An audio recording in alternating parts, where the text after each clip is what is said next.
Hello, A Push world. All right, so today we didn't meet. We had the assembly. I'm asking everyone really take a hard look at the screencast regarding Jefferson's presidency that I posted last night.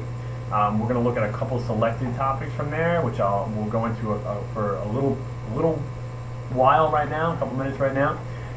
But for the most part, I do want to move forward into Madison's presidency. So make sure you watch it. If there's any questions, make sure you come with them. Daily quiz for tomorrow is still about the Jefferson presidency. So that hasn't changed, but I do want to move ahead as far as content. So make sure you look at that screencast, and if you have any questions about it, we can address those tomorrow. That's fine. That's not a big deal. So some of the chronology we should remember here, right? Jefferson's presidency, and just highlighting a couple of different things. First, Louisiana Purchase, right? Marbury versus Madison does take place during that presidency of Jefferson, right? Even though we've described it as taking place in between Adams and Jefferson's presidencies, because of it being initiated there, it truly happened in 1803 during Jefferson's first administration. So Louisiana Purchase, get back to that, and Lewis and Clark's expedition through most of the Louisiana Purchase, and then his re-election and a very different second administration. Chesapeake Leopard incident, referred to in the screencast from last night, and the hostilities between American and British shipping, and the response of Jefferson in the Embargo Act. So what I wanted to do really quick was just look at some of the context of that embargo, and then how Madison, when he becomes president that following year in 1808, deals with the economics of the Jefferson administration and what he carries into it, what he changes, what he leaves, and his relationship with the same foreign powers that have provided conflict and alliance, to be fair, for the United States. So just to remind us, an embargo, an order of the government prohibiting the movement of merchant ships into or out of its ports.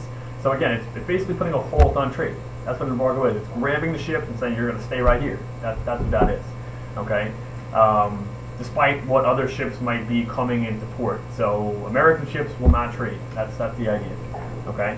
So a political cartoon, a very famous one from 1807, mocking the Embargo Act as "Oh, grab me," sort of. Obviously, it's the letters backwards, but grabbing trade and keeping it from actually being successful, or traders from participating in world trade, and it forbade exports of all goods from the United States, and the unexpected consequence for the United States. Remember, this is something that's supposed to hurt Britain. It's supposed to force Britain into a role where, and France that is, where the United States is more respected in the world, in world trade. And look at these numbers. Okay, 1807 exports 108 million. Okay, so before the Embargo Act of 1807, Americans are selling $108 million worth of their goods. A year later, only 22 million. So trade takes a huge nosedive.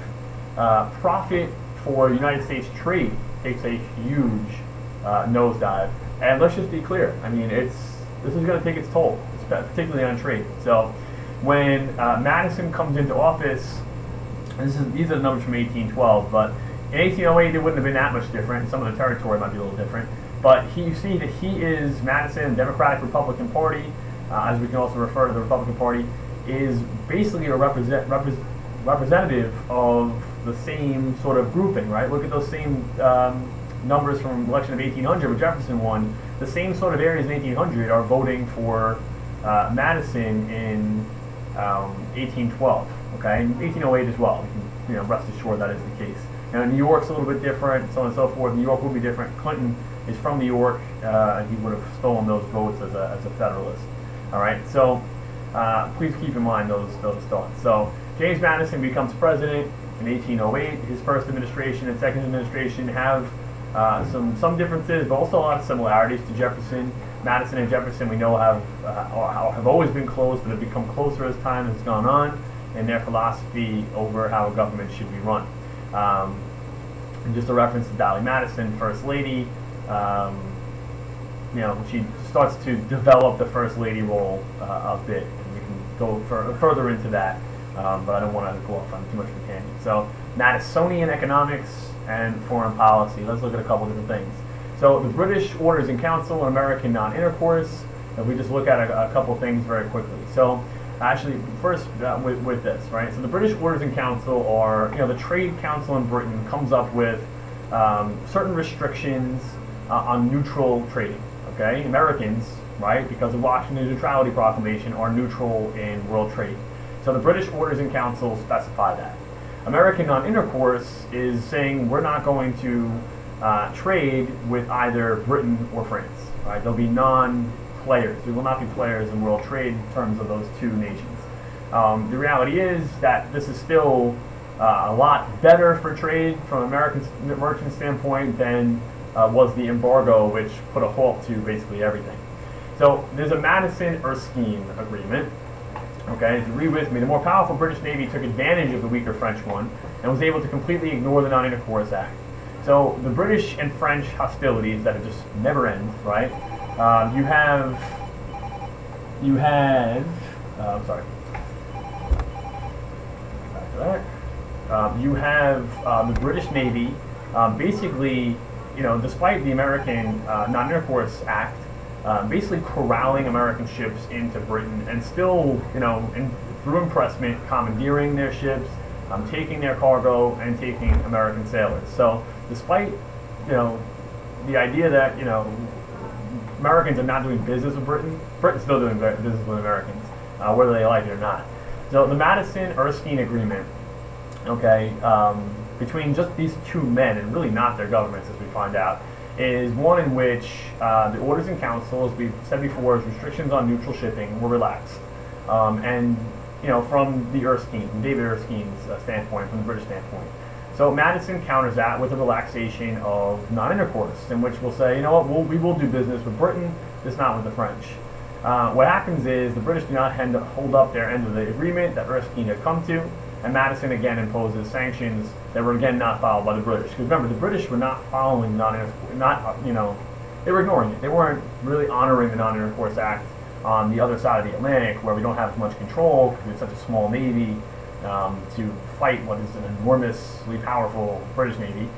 So they're just ignoring that, as they always have been. Despite promises, as Madison believed, from Napoleon to stop his decrees, the French decrees are kind of like the British Orders in Council concerning trade, the French continue to impress them. In fact, the French actually do more to impress American sailors and cargo than do the British.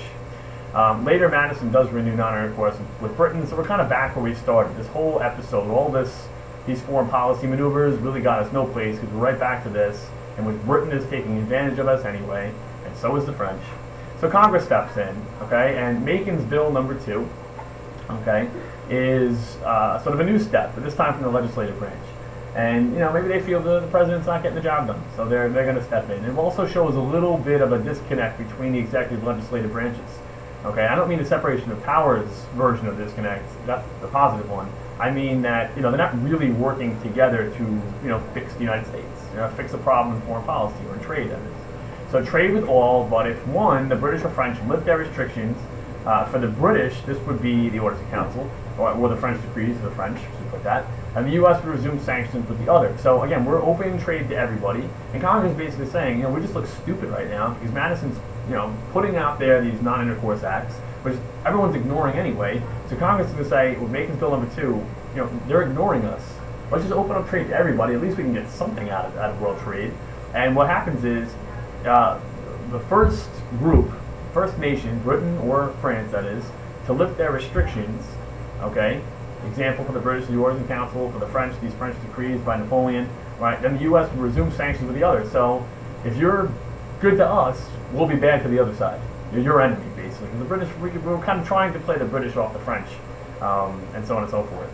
So let's just look at that again, right? Let's look at this again. Madison tries non-intercourse again. So that's the presidential, the executive branches, try, basically, at foreign policy and economics and so on and so forth.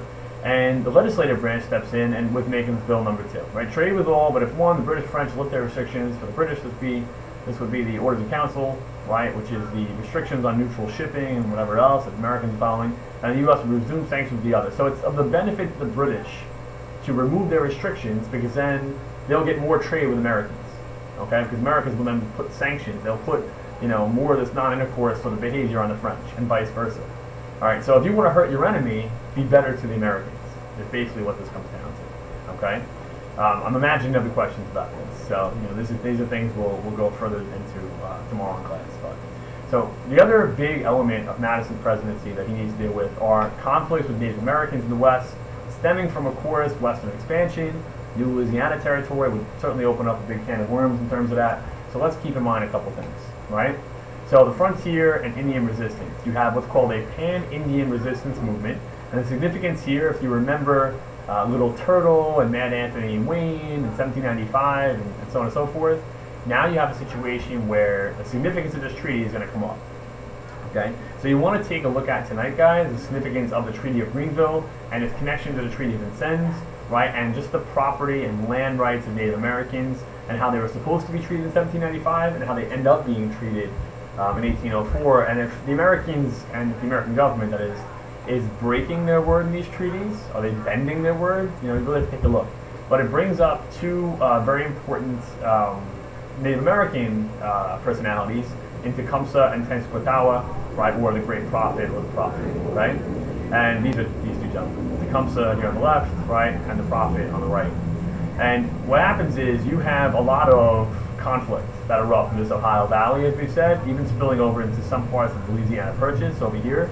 And conflicts that just emerge everywhere. You'll have to take a moment or two or three to take a look, really look at this. But the purpose of us looking at it right now is really just to put a bullseye, a target on the area we're really talking about. Okay, this is the area that would concern us in the 1790s with Mad Anthony Wayne and the conflicts that occurred there, and that's why Washington sent Mad Anthony Wayne in the first place to do battle with Little Turtle. And where we're now seeing the Treaty of Greenville creep up again. So those issues from 1790s are coming up again now in the early 1800s, right? Madison's presidency. So the Shawnee is the tribe we're generally talking about, emerges the leading force of Indian resistance in that pan-Indian movement I was just referring to in the Ohio Valley, again, this region here, right? So the Shawnees are a powerful tribe there. Tecumseh led a band that attempted to escape contact with whites. His brother, Tenskwatawa, the Prophet, called for rejection of white ways, built a pan-Indian religious movement. Tecumseh forms really the military aspect of that pan-Indian movement. So the Prophet is, trying to bring some ethnocentricity to native ways in the Ohio Valley. Tecumseh is trying to bring the military sort of resistance wing to that, okay? So they're really working together. Tecumseh is in the South, no doubt recruiting for this effort, and so on and so forth. And an American army led by William Henry Harrison, future president of the United States, ends up burning Prophetstown, basically, the Prophets, and they're actually the center of the Pan-Indian movement, to the ground and defeats them. In response, Tecumseh feels that a good way to get back to the Americans is to ally with the British. Okay, so you have issues on the high seas, on the Atlantic, with the British, and this is them getting together. And you have issues in the West, okay, with the British as well. So we're getting to a point where it's getting pretty heated again. Not that anything's really ever died down, but there are some members of a new Congress in 1810, because in 1810 you have just like in 1800 when you had a lot of Republicans sort of unseat Federalists and change the composition of Congress. Now you have the same thing happen in 1810, and you have these new, younger sort of congressmen that come into Congress. And a couple of them are Henry Clay from the West in Kentucky, and John C. Calhoun from South Carolina, representing the South. So they represent the South and the West, okay? And they are what we call war hawks. And the term war hawk will always stay with us after this. And they're people that support war. War hawk supports war, okay? Later on in history, you'll see that a dove is someone who supports peace, okay? But these are war hawks. Madison will go before Congress. He will try to get a declaration of war. All right, because of for these reasons, but he sees a very divided Congress. It's not unanimous for war, which is always a better thing when you're going to fight a war. All right, so Madison's declaration of war receives no Federalist support at all. He's only going to get support from the Republican Party, right? From some members of it called war hawks, like a Henry Clay, like a John C. Calhoun. Okay, and for that reason, Federalists will call it Mr. Madison's war. This is not an American war against Britain. This is Mr. Madison's war against Britain and against Northerners and industry and manufacturing and trade, like Jefferson. So again, it's a partisan war. That's what Miss Madison's war means. It's a partisan war.